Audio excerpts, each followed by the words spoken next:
हाँ, तो अपन निबंधात्मक प्रश्न जो है मतलब जो आपके ऐसे टाइप क्वेश्चंस है उनकी बात करेंगे जो आपके एग्जाम में 4 मार्क्स का क्वेश्चन आ रहा है। ठीक है, मतलब हर क्वेश्चन कितने नंबर का आएगा, 4 नंबर का आएगा। और देखो अकॉर्डिंग टू ब्लूप्रिंट, पहले कुछ बातें भी सुन लो। आप क्या है जल्दबाजी ज़्यादा करते हो, बातें पूरी सुनते नहीं हो, इस वजह से एग्जाम में मार्क्स कट जाते हैं आपके। कि अगर 4 मार्क्स का जो क्वेश्चन है, जैसे हिस्ट्री में अकॉर्डिंग टू ब्लूप्रिंट एक आधा क्वेश्चन ऊपर नीचे हो गया तो मैं कहता ही रहता हूँ कि हो ही जाता है एक आधा क्वेश्चन। तो अगर ये प्रॉपर वे में हिस्ट्री की तरह एक आधा क्वेश्चन अगर ऊपर नीचे हो ही जाए, ब्लूप्रिंट की तरह ना आए, जैसे कि चैप्टर 1 से आ गया, अगर 4 से नहीं आए, या फिर 1 से जो निबंधात्मक आना था 4 से आ गया, तो भी कोई बात नहीं। क्यों? क्योंकि ये अगर जो निबंधात्मक प्रश्न मैंने आज आपके लिए इंपॉर्टेंट लगाए हैं, ये क्वेश्चन अगर निबंधात्मक में नहीं आएंगे तो अति लघुत्तरात्मक में आ जाएंगे, यानी लॉन्ग में आ जाएंगे, या शॉर्ट में आ जाएंगे, लघुत्तरात्मक में आ जाएंगे। लेकिन कहने का मतलब ये कि ये वो प्रश्न है, ये वो क्वेश्चन है जिसको आना ही आना है, 100% मोस्ट होते हैं। इसलिए आप ब्लूप्रिंट की ज्यादा चिंता नहीं करें। ब्लूप्रिंट वाले भी इंटेलिजेंट लोग होते हैं, पढ़े लिखे लोग, उनको पता है कि चलो एक आधा क्वेश्चन ऊपर नीचे हो भी गया तो वो क्वेश्चन को आप जब निबंधात्मक पढ़ के चले गए तो उसको छोटा भी तो लिख सकते हो, और वो आपको आना चाहिए। कल को भाई आप सिविल सर्विसेज की तैयारी करोगे, RS IAS की तैयारी करोगे, तो आपको किसी भी क्वेश्चन का 100 शब्द से ऊपर नहीं लिखना, 100 वर्ड्स के अंदर आंसर लिखना होता है। और वो भी आंसर शीट होती है, उसमें फिक्स लाइन और होती है। ऐसा नहीं अभी तो आपके पास में खुला समुद्र है भाई, खुली किताब पूरी जितना चाहो उसको बड़ा चढ़ा के लिख दो। लेकिन अगर लाइन ने फिक्स कर दे कि यहाँ जैसे ये क्वेश्चन नंबर 1 है और इसके 10 लाइन छोड़ दी, जो भी कितनी भी लाइन छोड़ दी, क्वेश्चन नंबर स्टार्ट हो गया सेकंड, अब इतने से स्पेस में ही आपको आंसर लिखना है, आपको पाबंद कर दिया जाता है वहां पर, जो एक बहुत बड़ी चीज है।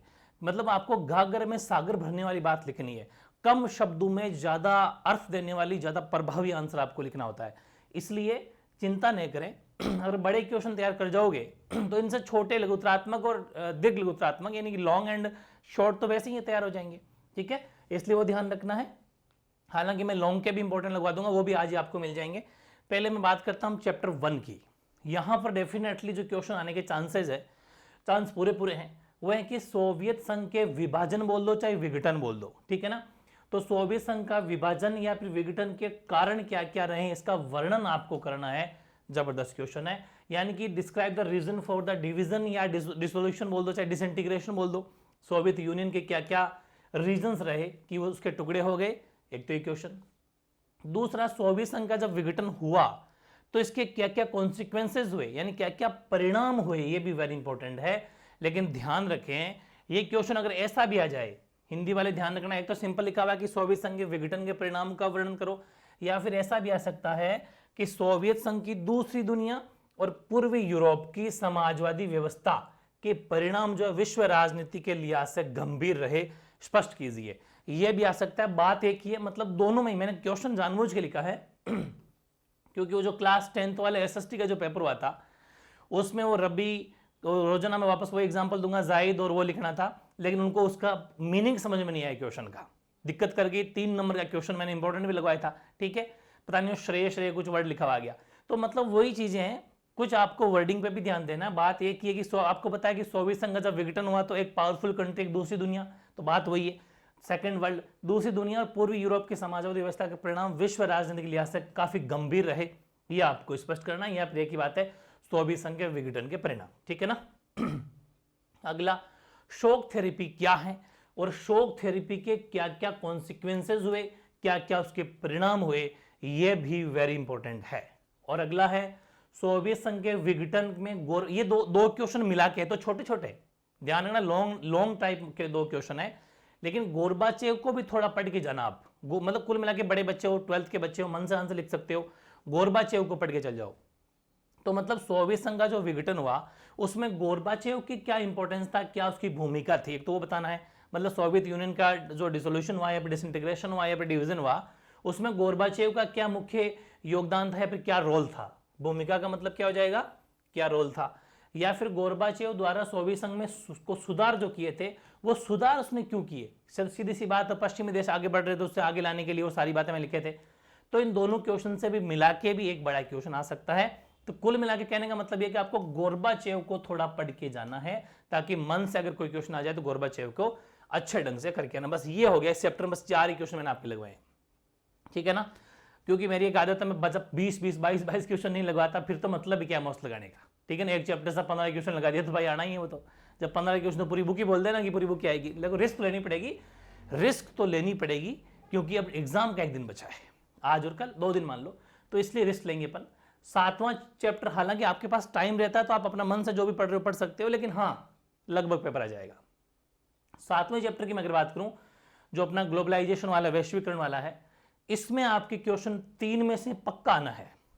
वैश्वीकरण के सांस्कृतिक प्रभाव, वैश्वीकरण के आर्थिक प्रभाव और वैश्वीकरण के राजनीतिक प्रभाव, यानी कि कल्चरल, पॉलिटिकल और इकोनॉमिकल, ये 3 जो ऐसे इफेक्ट्स है, क्योंकि ग्लोबलाइजेशन ने तीनों को डिस्टर्ब या प्रभावित किया है, ये आप सब जानते हो। आप अच्छा, जब भी कोई आंसर लिखो, जैसे इसका आंसर जब लिखेंगे तो ध्यान रखें सबसे पहले इसकी परिभाषा लिखनी है, ठीक है ना, ताकि इफेक्टिव आंसर बने।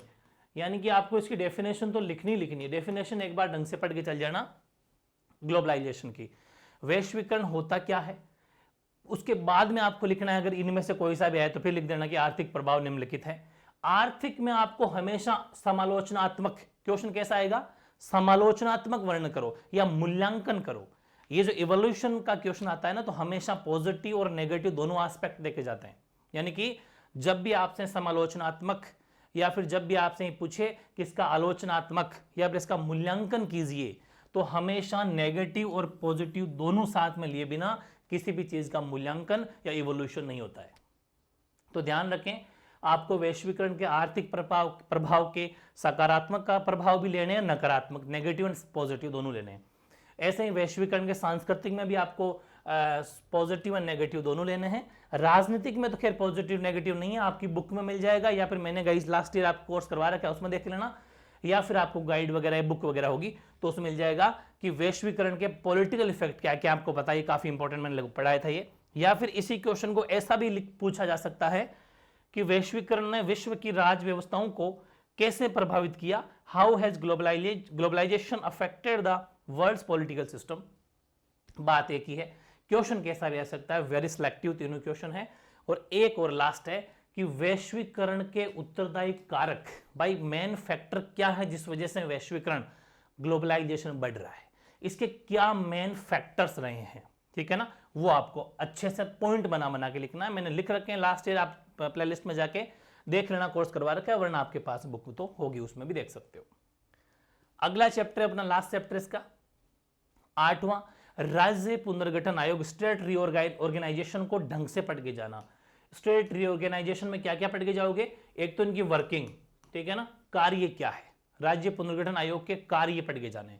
दूसरा इसकी सिफारिशें, रिकमेंडेशन, ठीक है ना, भाई राज्य पुनर्गठन आयोग किस किस की सिफारिश करता है, भाषा के आधार पर राज्य बनाना है, जितनी भी बातें हैं धर्म पूरी की पूरी राज्य पुनर्गठन आयोग को अच्छे से ढंग से पढ़ के जाना है, वेरी इंपॉर्टेंट है।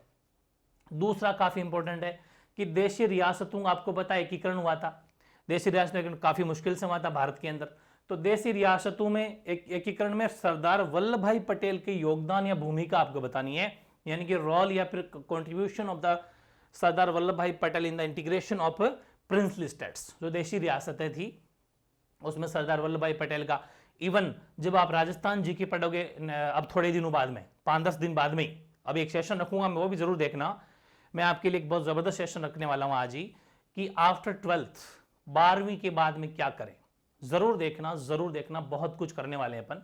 तो वही वाली चीज है, तो जब अपन राजस्थान जी के पढ़ेंगे तो उसके अंदर सरदार वल्लभ भाई पटेल का राजस्थान के एकीकरण में भी बहुत बड़ा योगदान है। आज ये सिरोही का और ये राजस्थान के अंदर जो माउंट आबू है, इन सब का अपने यहां मिलने का पूरा योगदान, कंट्रीब्यूशन इनको जाता है, तो अपन पढ़ेंगे सारी बातें, ठीक है ना। नेक्स्ट, स्वतंत्रता प्राप्ति के समय भारत के समक्ष कौन कौन सी प्रमुख चुनौतियां थी, major challenges before India at the time of independence. जब हम आजाद हुए थे या फिर जब हो रहे थे उस प्रोसेस में, या फिर ऐसा मान लो कि आजाद हो गए, उसके बाद में हमारे सामने क्या क्या चैलेंज थे, 3-4 चैलेंज थे ना, वो 3-4 चैलेंजेस वो पूरे लिखना है। और फिर आपको पता है हैदराबाद, मणिपुर, आंध्र प्रदेश, इन स्टेट्स का विलय बड़ी मुश्किल से हुआ था। इनका विलय यानी इंटीग्रेशन इन इंडिया, यानी merger of Hyderabad, Manipur, Andhra Pradesh in the union of India, उसमें जब मर्जर कैसे हुआ, इन तीनों चालों को भी एक बार आपको मोटा मोटी पढ़ के जाना है। आंध्र प्रदेश भाषा के आधार पर बनने वाला, ये सारी बातें पढ़ के जानी है, जिसमें वो रामालू वाला जो है ना वो भी पढ़ के जाना। तो ये सारी बातें वेरी इंपॉर्टेंट है। आई थिंक आपको काफ़ी इंपॉर्टेंट क्वेश्चन लगे भी होंगे। मेरा कहने का मतलब ये है कि निबंधात्मक प्रश्न जो आपके 3 आ रहे हैं, कितने आ रहे हैं? 3 क्वेश्चन आ रहे हैं, तीनों चैप्टर से हैं। किस्मत की बात है, अगर तीनों इनमें से आ जाते हैं तो 12 नंबर आपके पक्के हो जाते हैं, आएगा 100% आएगा। बहुत बड़ा योगदान है इस सेशन का, आज के सेशन का। दूसरी बात, यहां से ही आपके छोटे क्वेश्चन भी आएंगे, तो ये 15-20 नंबर तक भी जा सकते हैं वाले क्वेश्चन, इसलिए ढंग से पढ़ के जाना है। हालांकि मैं दीर्घ लघुत्रात्मक लॉन्ग क्वेश्चन का सेशन में अलग से रखने वाला हूं, वो भी आपको देखना है, लेकिन हाँ पहले इनको देख के जाना चाहिए। हाँ, लेकिन उसके बाद में अगर आपके पास टाइम हो तो आप अपने मन से भी कुछ क्वेश्चन अगर आपको हो, आपके पास में हो, तो देख के जा सकते हैं। लेकिन मेरे हिसाब से, तजुर्बे के हिसाब से, मेहनत के हिसाब से ही लगता है कि ये वेरी इंपॉर्टेंट है। बाकी जैसा कि हिस्ट्री में आप देख लिया था, इसलिए प्रैक्टिस जरूर करके जानिए इनकी तो ढंग से। बाकी आप भी कुछ कर रहे हो तो वो भी करके जाना, ठीक है। बाकी आपको लॉन्ग क्वेश्चन जो है दीर्घ लघुत्रात्मक, वो भी सेशन भी रख दूंगा, ठीक है। बाकी कोई भी कोई सेशन रखना हो तो आप कमेंट कर देना, उस पर मैं आपके लिए सेपरेट क्लास या वीडियो बना दूंगा, ठीक है।